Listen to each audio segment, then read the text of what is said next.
Mes très chers compatriotes, je vous fais très rapidement cette vidéo en route pour faire une petite mise au point par rapport à la situation qui se passe en ce moment à Kinshasa, mais aussi résumer les trois marches du comité laïque, du comité catholique laïque, et donc fait de l'ensemble du peuple congolais qui a finalement adhéré à cette détermination de l'Église catholique que nous saluons ici.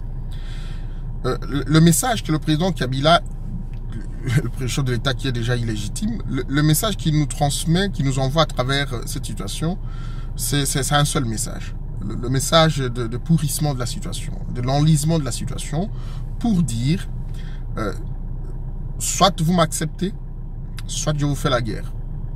Et les épiphénomènes auxquels nous assistons, que ce soit les armées rwandaises qui arrivent, qui tuent les Congolais sur notre sol et qui rendent le corps allègrement, royalement, que ce soit les déplacements, les migrations, les migrations qui rappellent les migrations antiques et les conquêtes des terres, que ce soit d'autres questions auxquelles nous assistons, c'est une situation de pourrissement de la situation. Moi, je crois que lorsqu'on vous fait la guerre, et cette sorte de guerre, lorsqu'on vous fait la guerre, il faudrait répondre avec les mêmes moyens. Si c'est par les moyens diplomatiques, nous devons le faire. Et sur ce terrain-là, j'ai comme l'impression que nous nous trompons par rapport aux communiqués qui sont envoyés par les Nations Unies, par les ONG internationales, par des personnalités étrangères, par des partenaires de la RDC, mais qu'en réalité, cette situation, les sanctions auxquelles nous assistons, qui viennent soit des Nations Unies, soit de l'Union Européenne, ou même actuellement de la Suisse et le Canada pour emboîter le pas, etc., pour moi, c'est une distraction. Parce que le système reste le même et on voudrait pousser ce système à organiser les élections pour sa succession, sa propre succession. Ça ne s'explique pas. Parce qu'aujourd'hui, que le président Kabila organise les élections ou pas, il voudrait se maintenir au pouvoir. Soit par ces élections, soit par les moyens de fait qu'est la force. Je crois que nous devons, au regard de la situation, évaluer aujourd'hui. Si nous allons continuer à... C'est vrai que nous devons marcher parce que nous n'avons que ces moyens-là.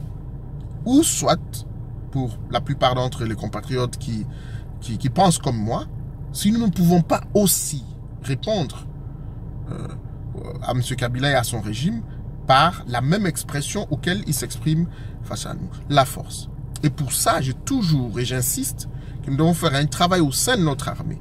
Parce qu'il se sert de cette armée-là, qu'il est en train petit à petit de remplacer par un certain nombre de gens, mercenaires étrangers, l'armée étrangère visiblement rwandaise qu'il est en train de faire venir sur notre sol. Nous devons nous poser la question si nous devons toujours continuellement nous lamenter de la situation, du fait qu'il gère mal l'État, la mauvaise gouvernance, qu'il est en train de tuer les Congolais, qu'il est en train de détourner. Si nous allons continuellement nous lamenter et à nous tourner, penser que les résolutions des Nations Unies vont produire quelque chose. Il faut rappeler ici, et c'est important que je le dise, les résolutions, je veux dire, les résolutions ont toujours existé. Les sanctions ont toujours existé, à l'époque de Tshisekedi. Mais cela n'a rien produit par rapport au régime du président Mobutu. Il a fallu qu'un certain Laurent Désiré Kabila puisse se réveiller avec des armes pour chasser un régime quasiment militaire. C'est à ce niveau-là que se situe le problème. Et donc, si nous devons continuer à nous lamenter pour que nous puissions penser que le Congo sera libéré parce qu'il y aura une mesure qui sera prise à Paris, parce qu'il y aura une mesure qui sera prise à New York ou en Suisse, nous allons nous tromper royalement. Ceux qui se prétendent être candidats président de la République, j'ai dit lors de mon direct avant-hier, je ne comprends pas comment vous voulez épouser une femme, mais vous ne prenez pas des risques pour elle. Je vois ici M. Katumbi, je vois Dokolo, je vois mon frère Tchani, je vois Mukwege, comme beaucoup d'autres leaders qui voudraient épouser cette belle dame qu'on appelle la République démocratique du Congo. Mais il faut prendre des risques, chacun en ce qui les concerne. Pareil pour Honoré Ngwanda. Jusqu'à quand allons-nous assister à la disparition, à l'émiettement, à petit feu de la République démocratique du Congo? Jusqu'à quand? Mettons les paquets en place et faisons Kabila. Les gens disent le contexte, nous n'en serons pas, le contexte international n'est pas un contexte de guerre. Qui vous dit que le contexte international n'est pas un contexte de guerre? C'est pas la guerre qu'on a fait en Côte d'Ivoire pour déloger Gbagbo afin d'installer Ouattara. C'est pas la guerre qu'on a menée en Libye pour chasser Kadhafi, le massacrer, l'assassiner lui et sa famille et son peuple, pour restaurer une démocratie que j'appellerais la démocratie du chaos. C'est pas la guerre qu'on est en train de mener en Syrie parce que il y a des gisements de pétrole et qu'il faut qu'il les intérêts de la Russie avec ses alliés, les intérêts des Occidentaux, d'autres Occidentaux, Américains, Européens, il a dit s'affrontent sur le terrain, je veux dire, syrien. C'est pas avec des armes, mais qu'on est allé en Irak pour qu'à partir des Bassora, on puisse commencer à installer le pipeline pour exploiter le pétrole, qu'on a dévasté l'Irak. De quoi est-ce qu'on parle?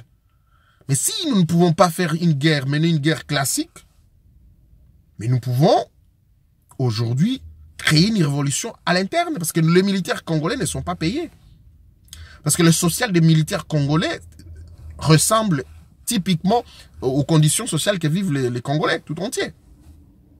Et donc nous pouvons, de l'intérieur, créer une révolution, je veux dire, une révolte militaire pour que nos militaires puissent prendre réellement conscience de ce travail-là que nous devons faire.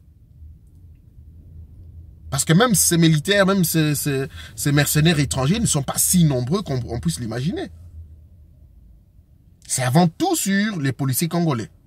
Sûrement qu'il y a quelques éléments étrangers qui sont inféodés au sein de cette armée-là, ou cette police-là. Et nous sommes à 98% congolais. Et ceux qu'on envoie au front sont aussi congolais. Ce travail doit se faire à ce niveau-là. Pour que nous ne puissions pas continuer toujours à nous lamenter et croire que nous allons trouver par une résolution aux Nations Unies, nous allons trouver gain de cause. Non. D'ailleurs, j'ai montré il y a une semaine ou 3 jours passés, à l'ONU, la Chine est au pied de Kabila avec tous les projets, les minéraux qu'ils sont en train d'exploiter. Aujourd'hui, la France se trouve dans le lit de Kabila, avec Macron. Vous savez que c'est la Russie et même une partie de l'Ukraine qui fournit des armes et les munitions qu'il faut, les appareils qu'il faut pour Kabila. Et donc, ils sont avec Kabila. Israël, pareil. Une partie de services israéliens. Donc, en d'autres termes, lorsqu'il faut faire passer une résolution à l'ONU contre le président Kabila, posez-vous la question si la Chine, qui détient le droit de veto, la Russie qui détient le droit de veto, la France vont accepter. C'est ce calcul. Donc, sur le plan diplomatique, nous ne saurons pas obtenir quoi que ce soit des Nations Unies, quoi que ce soit de concret. Nous n'aurons pas quelque chose de concret des Nations Unies. Ces déclarations des guéguerres entre Nikaeli, chez Okitundu, ça va se passer comme ça. Mais sur le plan du concret, Kabila restera en fonction. Et tant qu'il est en fonction, c'est une femme qui est violée. Tant qu'il est en fonction, c'est un Congolais qui tombe, c'est un militaire qui meurt. Et voilà, la situation va continuer. Et j'appelle ça l'enlisement de la situation, le pourrissement de la situation. Il fait le talking and fighting. C'est-à-dire, là, il obtient un dialogue, des échanges. Mais de ce côté-ci, il fait la guerre. Et pour Kabila, la guerre est une autre expression de faire la politique. Chers compatriotes, soit que nous acceptions de négocier pour la 3e fois avec Kabila, option que je n'appuie pas, soit que nous nous décidons d'être sérieux. L'année passée, j'avais lancé l'idée d'1 euro pour chaque Congolais. 1 euro. Et si vous avez 5 enfants, vous donnez 5 euros. Si les Congolais, 5 millions de Congolais, 5 ou 10 millions de Congolais, donnaient ne serait-ce qu'1 euro, nous serions à combien? Est-ce que nous ne pouvons pas renverser la donne de la peur au pays? Nous pourrions le faire. Nous pouvions le faire. Mais les Congolais ne sont pas organisés. La diaspora congolaise n'est pas organisée comme d'autres diasporas à travers le monde. Et c'est ce qui est triste. Et donc la situation, le régime, le système de Kabila et ceux qui l'ont amené au pouvoir va continuer parce que aujourd'hui j'ai vu des gens qui s'hasardent à analyser pour dire que le Rwanda serait contre Kabila. Non. Le Rwanda est à l'aise avec Kabila qui lui a laissé toutes les portes afin de piller les minéraux au Congo. Donc un régime qui lui est favorable, c'est le régime de Kabila. C'est pas autre chose. Mesdames, messieurs, je pose la question de savoir si nous devons, à l'heure actuelle, continuer à pleurnicher, assister à des marches et perdre des vies sans obtenir le résultat escompté qu'est le départ du président Kabila. C'est à cela que nous devons réfléchir. Si ce n'est pas le cas, est-ce que nous ne pouvons pas parler avec lui? Mais nous avons expérimenté par 1+2 que le président Kabila ne respectait pas sa parole. Et parce que nous sommes conscients qu'il ne respecte pas sa parole, qu'il n'est pas digne de confiance, exprimons-nous par le moyen auquel il s'exprime contre notre peuple. C'est cela. Et on règle l'affaire une fois pour toutes.